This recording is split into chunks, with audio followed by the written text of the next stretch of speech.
तो आज हम चैप्टर 4 पढ़ रहे थे। चैप्टर 4 का भाग 3 था, जिसमें हमें आज पढ़ना है दृष्टि दोष।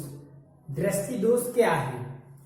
तो अभी हम कल जो पढ़े थे, नेत्र में प्रतिबिंब का बनना और नेत्र लेंस की समंजन क्षमता। नेत्र की समंजन क्षमता क्या है, कल हम पढ़ चुके थे। आज हम पढ़ेंगे दृष्टि दोष क्या है। तो आंख की समंजन क्षमता के क्षीण हो जाने से जो हमें वस्तु धुंधली प्रतीत होती है, उसे हम दृष्टि दोष कहते हैं। आंख में समंजन क्षमता के कम हो जाने से जो हमें वस्तु धुंधली प्रतीत होती है, उसे ही हम एक दृष्टि दोष कहते हैं। अब हम आपको दृष्टि दोष जो बताएंगे वो मुख्य रूप से 2 प्रकार के होते हैं, लेकिन आगे भी अबिंदुकता है, जरा दृष्टि दोष है, जो उनका टाइप हम आपको पढ़ाएंगे। तो नंबर 1 जैसे दृष्टि दोष हम आपको पढ़ा चुके हैं कि जब हमें कोई वस्तु धुंधली प्रतीत होती है तो उसे दृष्टि दोष कहते हैं। जैसा कि हम जानेंगे, पहला जो पॉइंट है वो है निकट दृष्टि दोष।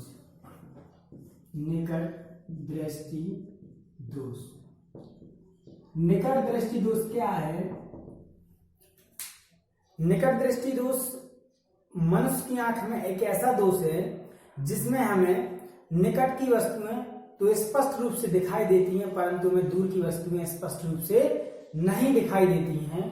कोई भी व्यक्ति है, यदि वह निकट की वस्तुएं स्पष्ट रूप से देख सकता है लेकिन दूर की वस्तुएं स्पष्ट रूप से नहीं देख सकता है, तब उसकी आंख में निकट दृष्टि दोष होगा। कौन सा दोष होगा? निकट दृष्टि दोष होगा।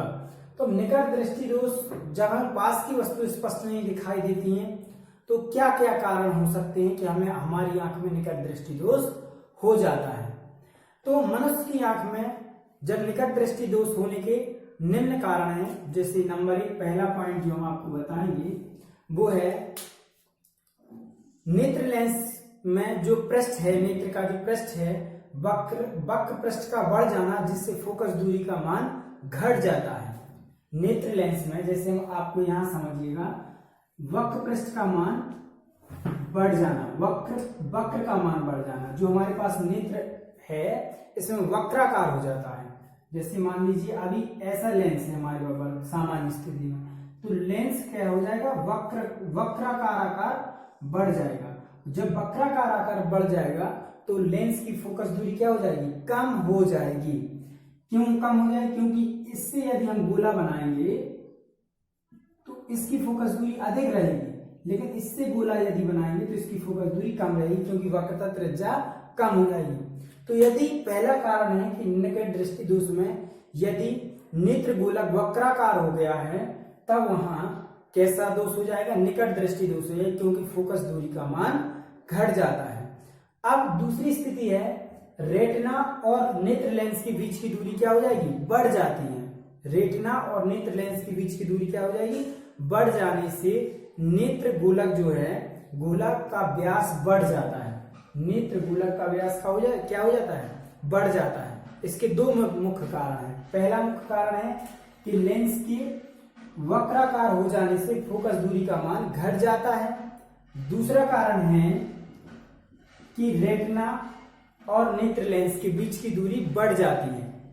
नेत्र लेंस और रेटिना के बीच की दूरी बढ़ जाने से जो निकट दृष्टि दोष आ जाता है। अब हम आपको बताएंगे कि निकट दृष्टि दोष को कैसे दूर किया जाता है।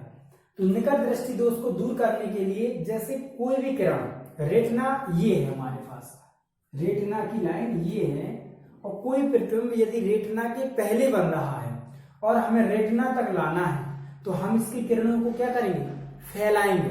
और फैलाने के लिए हमने आपको कौन सा लेंस बताया है कि हम आपको पढ़ा चुके हैं कि अवतल लेंस द्वारा किरणों का फैलाव होता है।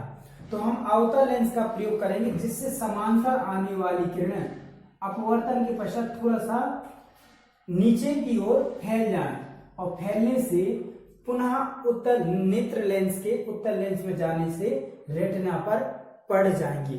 और यदि रेटिना पर कोई प्रतिबिंब बने, किरणें पड़ेंगी, तो प्रतिबिंब स्पष्ट रूप से दिखाई देता है। तो हम कह सकते हैं कि निकट दृष्टि दोष में अवतल लेंस का प्रयोग करने से निकट दृष्टि दोष को दूर किया जा सकता है।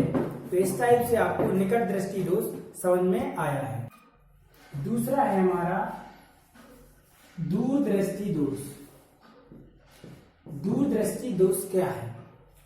तो दूरदृष्टि दोष में हम आपको बताएं कि दूरदृष्टि दोष मानव नेत्र की आंख का वह दोष है जिसमें हम दूर की वस्तुएं तो स्पष्ट रूप से देख सकते हैं परंतु पास की वस्तुएं स्पष्ट रूप से नहीं देख सकते हैं।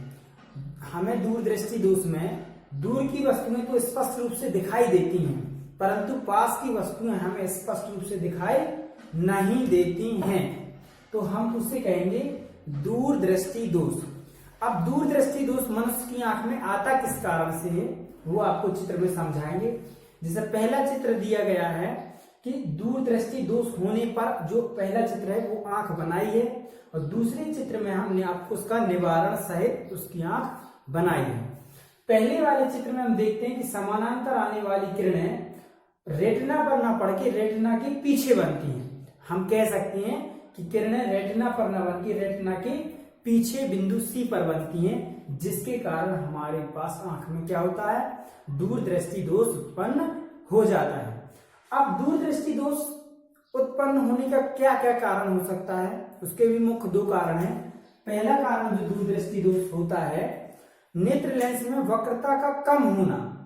नेत्र लेंस है हमारे पास, मान लीजिए कि नेत्र लेंस ये है। अब नेत्र लेंस में वक्रता, वक्रता मतलब है कि झुका हुआ, वक्राकार, लेकिन जैसे सामान्य ये है और वक्रता कम कर दी जाए तो वक्रता का कम होना मतलब इस टाइप का लेंस हो जाता है। तो इसमें जो हम इसकी फोकस दूरी, वक्रता कम हो जाने से फोकस दूरी बढ़ जाती है क्योंकि वक्रता त्रिज्या बढ़ जाएगी और यहाँ फोकस दूरी कम रहने से वक्रता त्रिज्या कम होती। तो अब ऐसी स्थिति, ये सामान्य है स्थिति और ये स्थिति है जब दोष आ जाता है तो वक्रता कैसी हो जाती है, वक्राकार, वक्रता कम हो जाने से फोकस दूरी का मान क्या हो जाता है, बढ़ जाता है। तो फोकस अब यदि पूछा जाए कि दूरदृष्टि दोष में क्या कारण है, तो वक्रता कम होने से फोकस दूरी का मान अधिक हो जाता है। और दूसरा कारण हम कह सकते हैं कि नेत्र लेंस तथा रेटिना के बीच की दूरी कम होने से नेत्र लेंस के गोलक का व्यास भी कम हो जाता है। नेत्र लेंस और रेटिना के बीच की दूरी क्या हो जाती है, कम हो जाती है, जिससे नेत्र गोलक का जो व्यास होता है वह भी कम हो जाता है। तो इन कारणों की वजह से दूरदृष्टि दोष होता है। अब दूरदृष्टि दोष का क्या निवारण है, तो दूरदृष्टि दोष के निवारण के लिए हम उत्तल लेंस का प्रयोग करते हैं। उत्तल लेंस क्या करता है, किरणों को सिकोड़ता है। अब यहाँ पर किरणें यदि सी पर पड़ रही हैं तो हमें किरणों को और सिकोड़ना है, क्योंकि जिससे कि रेटिना आर पर प्रतिबिंब सही से स्पष्ट रूप से बन सके। तब हमने यहाँ उत्तल लेंस का प्रयोग किया, तो उत्तल लेंस ने किरणों को सिकोड़ा जिससे प्रतिबिंब रेटिना आर पर स्पष्ट रूप से दिखाई देने लगता है। तो हम कह सकते हैं कि दूरदृष्टि दोष के लिए जो निवारण के लिए उत्तल लेंस का प्रयोग किया जाता है तथा निकट दृष्टि दोष के लिए अवतल लेंस का प्रयोग किया जाता है। आगे हम देखेंगे कि जरा दृष्टि दोष क्या है। अब जरा दृष्टि, तीसरा पॉइंट हम आपको बताएं तो है जरा दूरदृष्टिता। अब जरा दूरदृष्टिता क्या है, जो मानव नेत्र में जब जरा दूरदृष्टिता हो जाती है तो जरा दूरदृष्टिता होती है कि यदि किसी मनुष्य की आंख में निकट दृष्टि दोष और दूरदृष्टि दोष दोनों हो जाते हैं, यदि किसी मनुष्य की आंख में दूरदृष्टि दोष और निकट दृष्टि दोष दोनों हो जाते हैं तो हम उसे कहते हैं जरा दूरदृष्टिता का होना।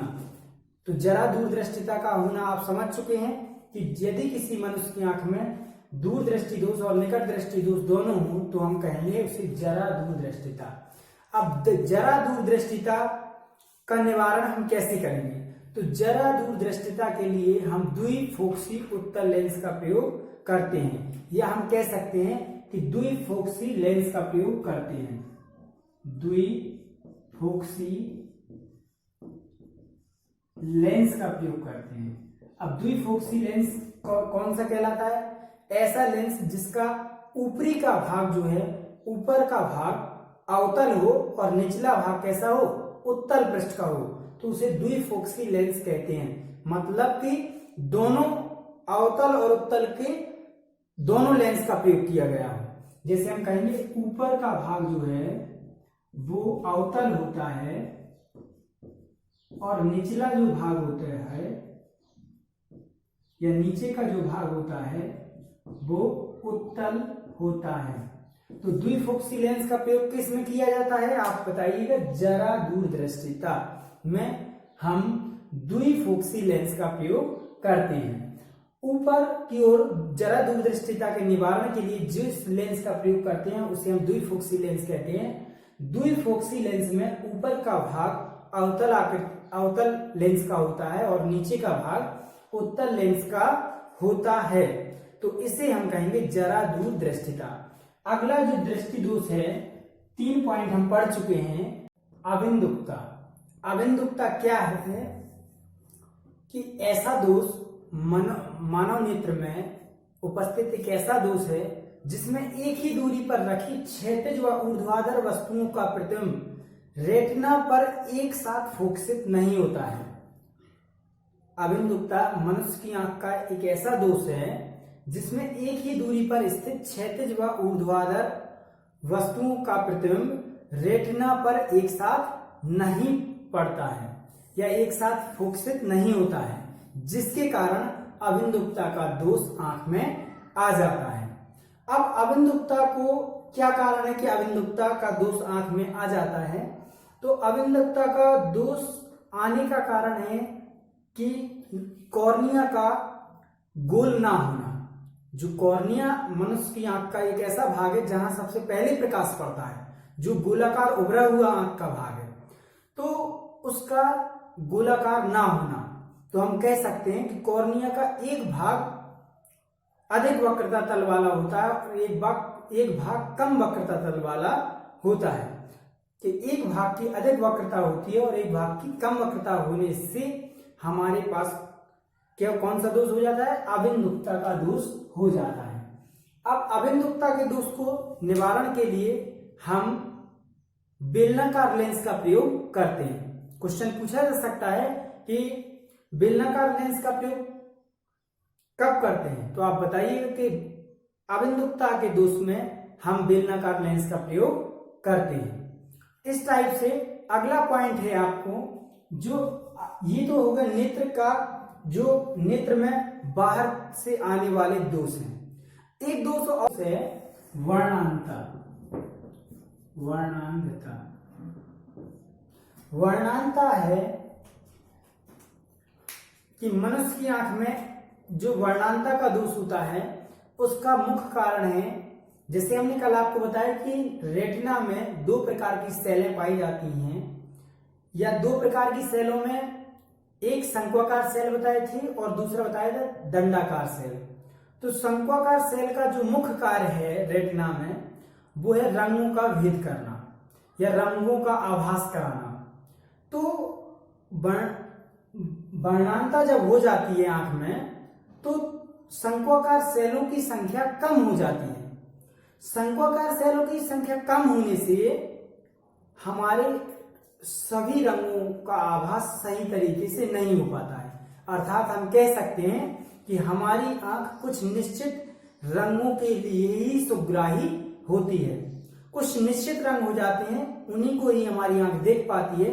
सभी रंगों को हमारी आंख स्पष्ट रूप से नहीं देख पाती है। उसका कारण क्या है कि हमारी आंख में शंक्वाकार सेलों की संख्या कम होना, क्योंकि शंक्वाकार सेलें जो होती हैं वो रंगों का आभास कराती हैं। तो वर्णांता का जो दोष होता है वो एक जन्मजात दोष होता है, उसका कोई निवारण भी नहीं है। तो वर्णांता दोष का उद्देश्य है कि यदि वर्णांता दोष हो गया है आंख में तो हम रंगों में भेद कम कर सकते हैं। हम रंगों में भेद स्पष्ट रूप से नहीं कर सकते हैं कुछ रंगों के लिए। तो आज आपका 4 चैप्टर यहाँ कंप्लीट हो चुका है। आज आप निकट दृष्टि दोष और दूर दृष्टि दोष आप सभी दोष पढ़ चुके हैं। तो आपका ये 4 चैप्टर तक फिजिक्स कंप्लीट हो चुका है। अगली वाला टॉपिक हम अगली वीडियो में आपको बताएंगे। Thank you, all the best सभी स्टूडेंट।